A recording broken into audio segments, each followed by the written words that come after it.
It's a great turnout. Listen, this fight's been a long time coming. A lot of people have been calling for this fight. Chris has been calling for this fight for a long time. When he first turned professional, the guy was calling me out. He's very deluded.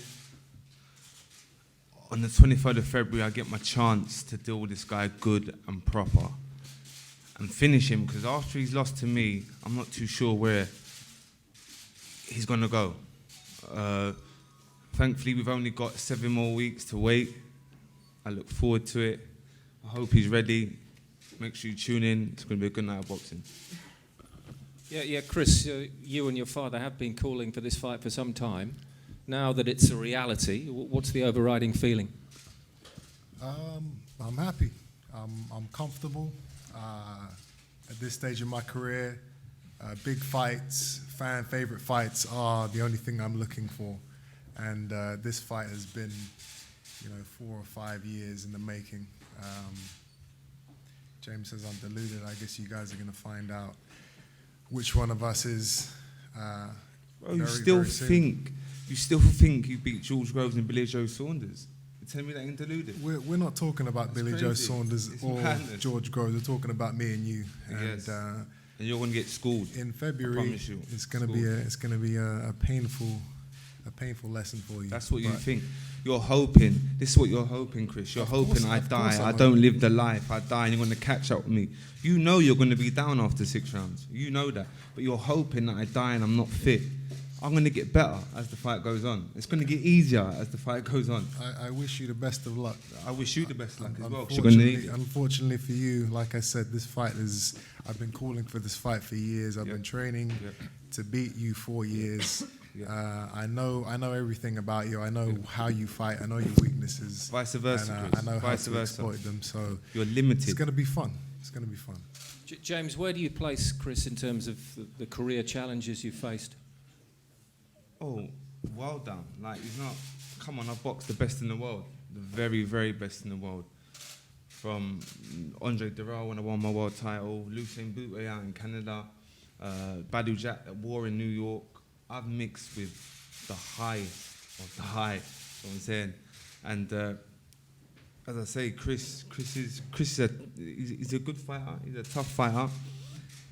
He does bring it. He's got a lot of heart. He's got a big set of balls, but that's not going to be enough to beat me on the 23rd of February. And I think you know that deep down. I think, as I say, he expects to be down after 6 rounds, and I think he's hoping that I'm not fit, and he puts on the pressure, and he can take me out. But I'm hoping you, as I said, bring the best you can bring on the night. I'm not hoping Chris. You're not fit at all. I hope we can give the fans the most exciting, explosive fight that we possibly can. Yes. I just don't believe that you have what it takes to, Chris, to stay with me. You're going to go back to school for this fight on the 23rd. Okay. You're going to school. You've been to school before. I like how you copy my words as well. It's funny how copy your words. Yeah, well, I've been saying I'm going to school you, and now you're going to take me back to school. Come on, find some of your own material. Come on, bro. You're going back to school, bro. Chris, it's a fair point, isn't it? Though I mean, you didn't manage to step up against George Groves, and aren't those who say that you're going to have to step up now that of a valid opinion? Now you're going to have to step up again. Well, how big is the step up compared to the George Groves fight? Listen, this is a huge fight. It's just as big as the George Groves fight. But in terms of the challenge that James offers? Yeah, he's a world level proven fighter. Of course, I'm not taking this fight lightly. I've got a new team around me, and we've been working on a lot of new things. So you guys are going to see a new and improved Chris Eubank Jr. What has changed, Chris? Because that obviously was one of the things that came out of the Groves fight, that a lot of people felt out there that you needed to transform your backroom staff if you were to continue in this game to world level. Well, yeah, I haven't really had an official trainer. Ronnie Davis here has been with me by my side my entire career, but he hasn't trained me per se. It's more he's more of an overseer. He guides me. I haven't really had an actual official trainer.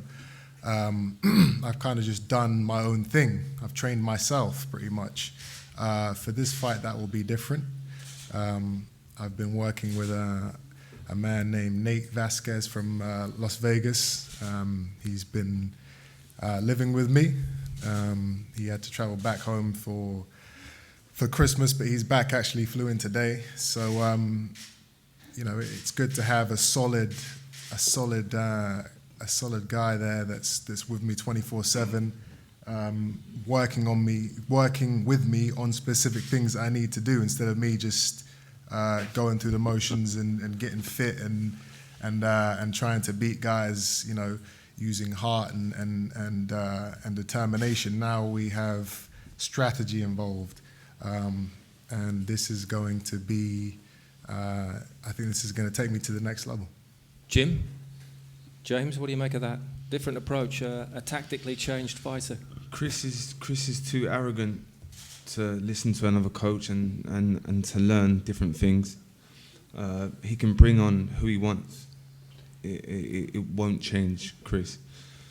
As I say, this would be as easy as I make it. Simple. Yeah, I think we're all creatures of habit. What you've been doing a lifetime, you can't change in 6 to 8 weeks.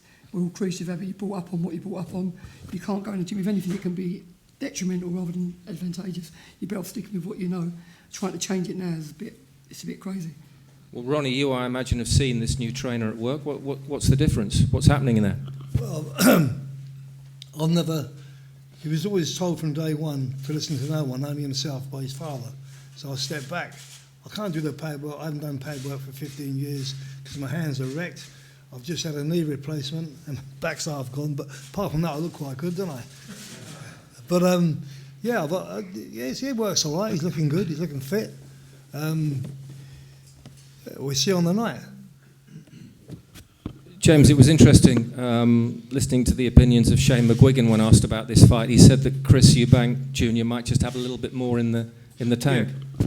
Well, yeah, a lot. Obviously, going by my last couple of performances, a lot of people think I'm on a decline. A lot of people think I'm shot. But I'm not going to go over it again because I've said it in loads of interviews about my injuries and so on. So I'm just going to leave it to the night. But I've had injury problems. I've been fighting injured for a long time. But I don't want to make excuses. A lot of people think I'm on a decline, but they're going to get a big shock on the night, on fight night. As I say, we've only got 7 weeks to wait. It's not long. And Chris, this is a last chance, isn't it? James suggested it. Is this a last chance, a fight you have to win? We have to win. As fighters, we have to win every fight. Call this the retirement fight. Call this the retirement fight. Because whoever loses, knock it on the head. You as well, yeah? This is it for you, James. Speak for yourself, James. Call this the retirement fight, rude boy. Call this the retirement fight. Because when you lose, go and finish. Well, a final word on that, Richard Poxon, for whoever wins. There's not much to add to that, I don't think. What next for whoever wins? What opportunities are out there? Well, the division's really exciting at the moment. We've got James's old title being boxed for in a couple of weeks. Uskategui against Plant, really, really good fight. George Groves, I'm sure, is going to come back at some stage shortly. This Callum Smith also just beat George Groves. So it's a division that's really, really full of talent at the moment, below it and the weight above it. So, whoever wins this fight will go on to bigger and bigger fights. And in a way, James is right. Whoever loses this fight is probably going to have a look at plotting a way back at maybe a weight above or where they go. I don't know, because it's the pride. I think the pride between both of them, you can tell, is that neither one of them is going to give an inch, and I don't expect them to. You've got to say that the ability, the pure boxing ability, is obviously with James, like I say, Olympic champion, 2-time world champion, but you won't see many people, I don't think, with Chris's conditioning over 12 rounds. So, as a general boxing fan, not just for us who work in the sport and live in the sport, for a general boxing fan, it's a really, really intriguing fight and one we look forward to. James is struggling with a bit of self-confidence, I think, at the moment, which is coming through. It's going to be fun, honestly. We'll look forward to the night. A last word, James? No, yeah, tune in. As I said, man, the retirement fight. Whoever loses, it's game over. But now, tune in. 02, 23rd of Feb. It's going to be a cracker. And Chris?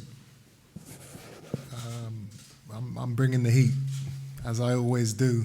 And James is talking about retirement. This is something that For you, bro. It's never even come into my mind. So I'm talking. This is the return. Because when you lose, what are you gonna do, Chris?